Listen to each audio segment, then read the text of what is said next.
Alright fellas, so you can see here I do have my Corsair 500R, I believe this is, case. Love this case, kind of reminds me of a stormtrooper. So yeah, but it's got a big 240 millimeter fan here on the side that brings air in for the GPU. I have two 120 millimeter fans on the front, which do bring air across the hard drives and the SSD located in the front of this case. Let me just get that off of there. This is my obviously my three pin fan connector for this big old fan over here. Just plop this off. Oh yeah, love that big fan right there because basically the larger the fans are in terms of millimeters, you have your 120s, you have your 140s, your 200s, and your 240s essentially as the basic standard sizes for these fans. But the larger the fan, you can spin it more slowly at a lower RPM and still get substantially more air movement, more airflow. So the smaller the fans, you really have to spin them at a higher RPM. Creates a lot more noise. And I'd rather have a quieter system personally and still get the benefit of greater airflow. So that's why I use the larger fans. But where you have to use the 120s, I do. Such as the front here. Let me turn this around and show you guys my current setup. This thing weighs a ton right now, by the way. But yeah, I do have the NXZT 850 watt PSU. Served me well for quite some time now. And it's partially modular, not fully modular. So I kind of have some cable stuff down here. My cable management honestly completely sucks because I just don't care. But yeah, normally it's just me looking at it, so no big deal on the cables. But I do have an additional, I think it's a 140 millimeter fan mounted on the bottom that brings air up through the bottom. There is also one on the PSU on the base as well. And then, the basically total fan count in here, I got two 120s in the front, 140 here. I don't count the PSU. I don't count the dual 80 millimeter fans on the GPU. But I would count the 120 here, 140 here on my Noctua NHD 14 CPU cooler, which unfortunately, guys, I cannot use today. I ordered the bracket and it came yesterday, and somebody took it off my patio, or it was delivered to the wrong address. So in the meantime today, I will be using this kind of cheapy Zigmatech, I think it's a Gaia 2 cooler, which hopefully can get me to 4.6 gigahertz on that i7. Probably on around 3.5 volts, but I'll see where that lands me. I don't want to get that CPU too hot because in a day or two, I am going to get this this bad boy here onto that CPU and try and get it to 5 gigahertz. So yeah, but back to the fans. Two on the front, one on the bottom, two on my CPU cooler, two 140s up top here, and another 140 in the back. So my airflow basically goes like this and out, across my drives, up, in over the GPU. That 240 over the GPU is awesome because it just brings a whole bunch of fresh, cool air in over the GPU. Goes over the CPU, right out the back and the top. And it's very, very effective for me. This case, I would highly recommend Corsair cases. Everything is easy to snap in, easy to snap out. Even the 5 1/4 drives right here, they're all screwless design. Literally, it's one touch. They slide in and out, no big deal. All your 3.5-inch drives, your 2.5-inch drives have their own cages and little sliders right here, so it makes it really, really easy to manage and work on your hardware in this case. But I recommend this case, and boy is it heavy. Yeah, so now is the time. This thing served me super well. Like I say, these 8 cores on this platform have served me well for a long, long time, a little over 4 years. But yeah, I'm going to get this stuff out of here right now. Got the 8-pin and the 6-pin, here for my GPU is what that requires. Give me a moment, I will get a screwdriver and I will be back. Aha! Ja, jawohl. You'll be unscrewing the GPU now? I do voices. I don't know why I do them. They're in my head. It's probably a psychological problem, but shh, let's not tell any psychologists or other doctors. They'll come get me. I can't do these videos. I mean, if you want to call them, you can call them. I'm not paying for it. But, yeah. Now, you guys got to watch this. If you're working on your own case, I would highly, highly, highly recommend some kind of a static protection guard. You know, if you're not going to use one of those, keep yourself grounded on the case. You do not want to get any electrostatic discharge running through your board or your components that will fry them. And then you can't RMA it. They're just going to be like, you know what? Sorry about that. Why don't you go ahead and order another one? So keep that in mind. Keep yourself grounded, and don't fry your stuff. That would suck. So ground yourself if you get a chance. And if you don't, good luck. Ooh.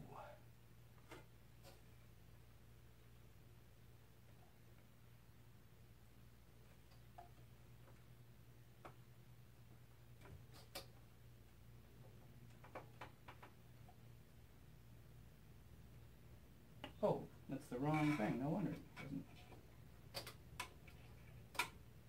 doesn't. Oh. Oh. Oh, yes.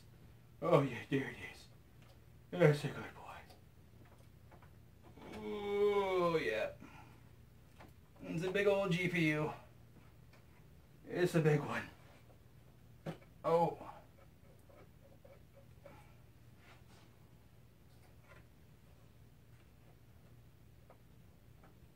Oh. Guys, also be careful. A lot of this metal is rolled, you know, rolled metal, and it can get pretty thin depending on your case and your components. Definitely be careful. You will, you know, get some cuts on your fingers working on computers. Keep that in mind as well. Check out that MSI cooler on that baby is a beast, which is great. It's kind of a beastly GPU, like I say, but this thing actually spins down to zero, no RPMs. The fans stop most of the time, so it's very, very quiet. And even at load, I think these run at about 2,400 RPMs, these fans. Pretty quiet, though, on the MSI boards. Really recommend these boards. The 390X is an absolute beast. Nice little backplate there as well. You know, they don't have to do that for you, but these guys go the extra mile and really appreciate their work on that GPU. But, yeah, getting in here a little further. I'm going to go ahead and remove. Actually, you know, this board, my NIC card did eventually die. A lot of times these motherboard manufacturers will put in just a, you know, like a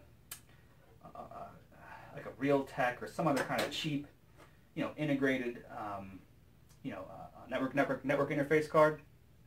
The Intel cards for like 30 bucks. Really, really, really worth it in my opinion. And if your board, you know, if the NIC that's integrated goes out, obviously, I'd highly recommend spending the extra 20 bucks over like a $10 cheap little card and getting the Intel. But that's just me. So it keeps, you know, CPU utilization is lower for network traffic. Not that it would be too high in today's modern systems, but still, I'd recommend these very, very much. And then, man, this baby right here, this is the Noctua NH-D14. It's got to be one of the greatest air coolers of all time. I mean, to tame this AMD 8-core CPU is not a small feat. You know, these CPUs are 125 watts at stock. I want to say they're like 1.35 volts, something like that, maybe 1.25 volts. But, you know, I overclocked this baby, so I'm running this thing at a variable voltage between about 1.2 and 1.39, 1.4 volts, depending on the load, at 4.6 gigahertz. And, yeah, I mean, this CPU stays super, super cool and comfortable. I can get it to probably 5 gigahertz if I wanted to put it at, like, you know, 1.45 volts, 1.5 volts, something around that's a little high. But, yeah, you know, it's been great for me at 4.6. And like I say, this CPU cooler, this heatsink fan combination right here from Noctua, gets a 10 out of 10 in my book. This keeps, you know, your CPU as cool as a lot of liquid, you know, closed loop systems do. And I just, you know, I'm not comfortable, honestly, keeping water in my system. Maybe a closed loop something like a pre-made liquid cooling solution would be okay for me, but I don't want to pour a bunch of water around my electronic components, but makes me nervous. But yeah, for air, if you guys prefer air cooling, this is a phenomenal cooler. Still available on the market and highly recommended. They do have a new version, the D15, which I believe has a little bit higher clearance below it. So if you're using taller RAM sticks, that might be a consideration.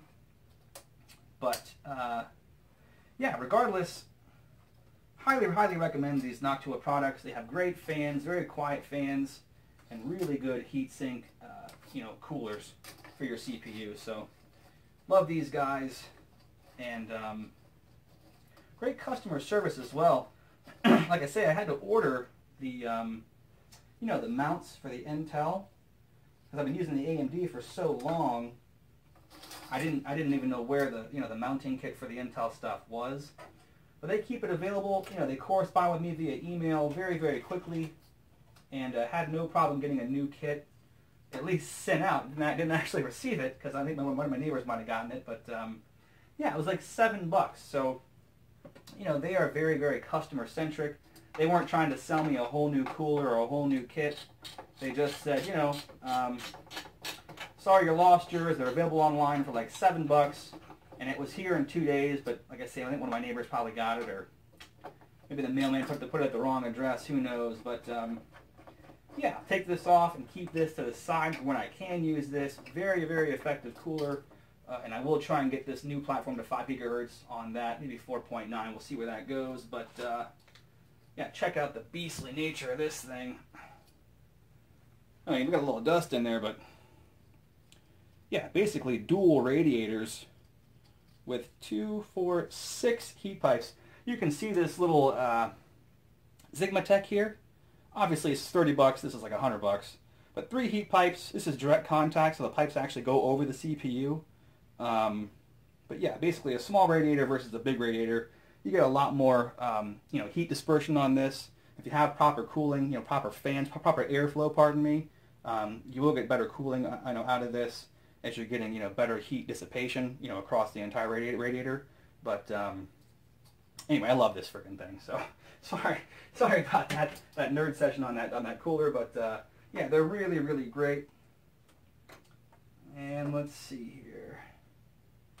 Take out my little fans. Get you guys out of there. Oh, pull the old motherboard power out. Take my USB header out for the USB 3.0 front plugs there. Pull out the old audio jacks. This is for front audio ports and microphone jack. I know you guys can't see this, but that's what I'm doing.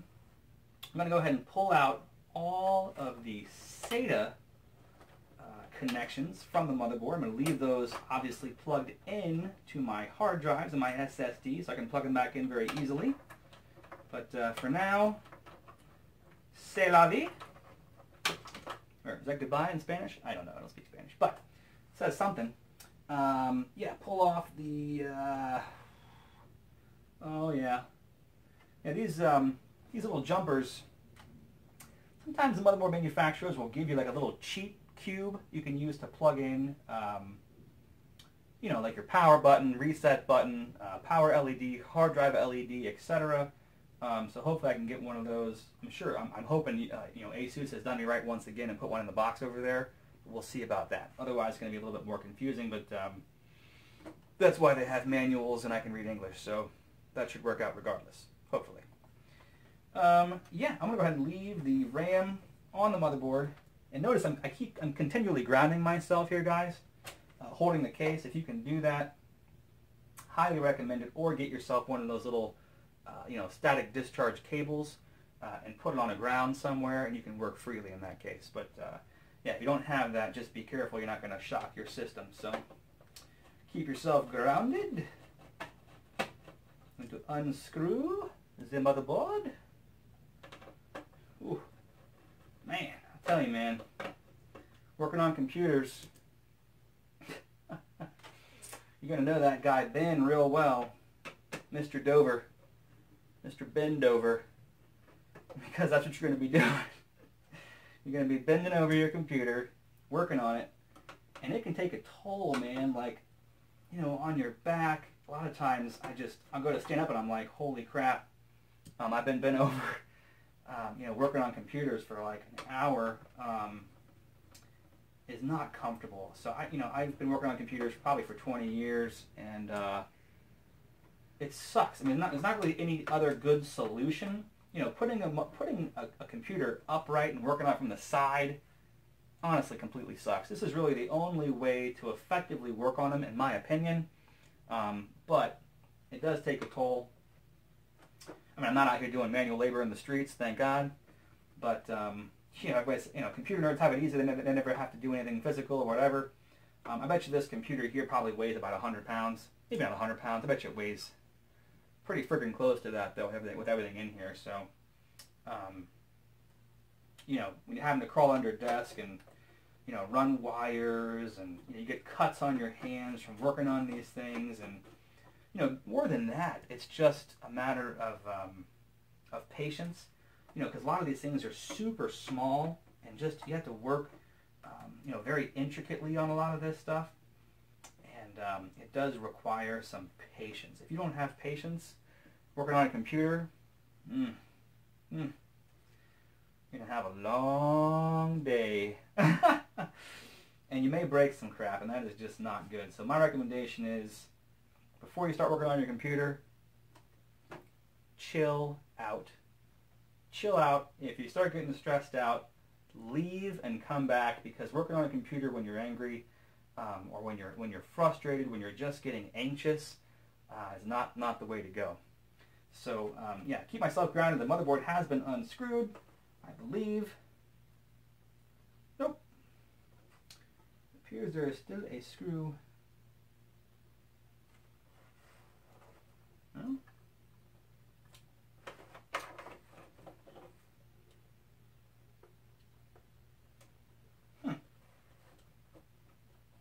Aha, ooh, here we go. That's what I'm talking about. Pull all my other fan headers out of here. Probably a good idea. All right. Oh, she's free. Ah. Okay, yep, standing back up again, getting old. But yeah, this is the Asus Sabertooth 990FX R1 board. Served me extremely well for a long time. Highly recommend this baby. If you want it, I'll put it on eBay pretty soon. So yeah, it'll be on it. But I got the external SATA. I have the FireWire port on here. You know, USB 2.0, USB 2.0, USB 3.0. I believe that's also external SATA and USB. You know, 2.0 again, tons of USB ports on here, audio jacks, you know, Ethernet, like I say, that blew out, but the old PS2, you know, input there for keyboard and mouse, optical audio, etc. And yeah, there's no isolated audio on here. There is an audio output that works fine for me. I think it has like Realtek 892 audio, something like that, which has been serving me fine, but you know, I do hear a little bit of interference, probably from other electronic devices, and I'm hoping that gets eliminated with this new board, so that should be sweet.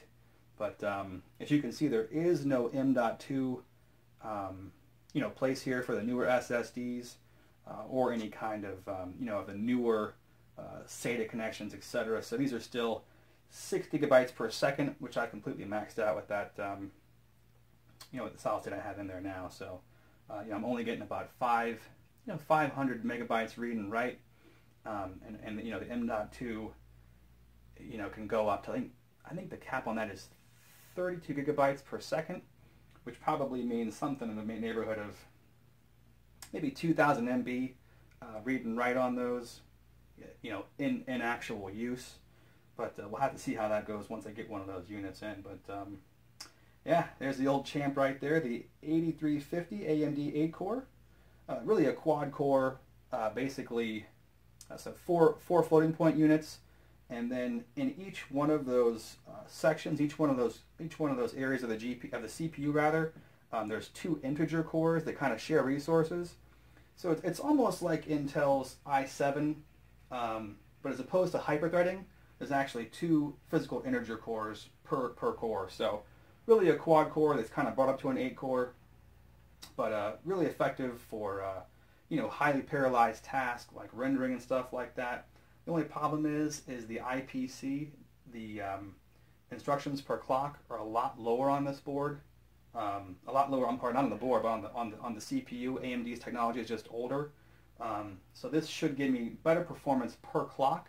And like I said, I'm going to put them both at the same clock at 4.6 gigahertz.